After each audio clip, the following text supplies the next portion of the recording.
ہمارے بزرگوں کا تجربہ ہے کہ اگر کسی شخص کا حافظہ کمزور ہو،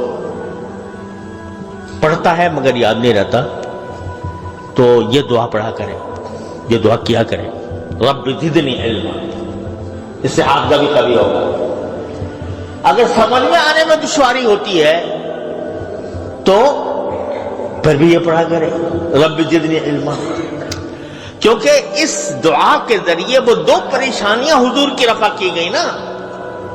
ایک پریشانی یہ تھی کہ یاد کیسے کروں اس کو، ایک پریشانی یہ تھی کہ اس کو سمجھوں کس طرح۔ دونوں پریشانیوں کا علاج آپ نے فرمایا رب زدنی علما، یہ کہو رب زدنی علما۔ تو یہ اصل میں جو دعا سکھائی گئی وہ حافظے کی تقویت کے لیے اور سمجھنے کی تقویت کے لیے، لہذا بزرگوں نے کہا کہ یہ دعا جو ہے یہ دونوں کاموں کے لیے فائدہ مند ہے۔ اس سے حافظہ بھی بڑھتا ہے، اس سے فہم بھی بڑھتی ہے، سمجھ بھی بڑھتی ہے۔ اور یہ میں بار بار آپ سے عرض کرتا رہا ہوں کہ جب اللہ تعالیٰ فرماتے ہیں قل، یہ کہو،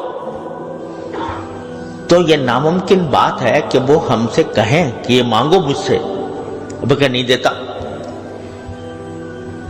یہ کیسے ممکن ہے کہ وہ ہم سے فرمائیں کہ یہ کہو، یہ مانگو، اور جب مانگے تو نہ دے؟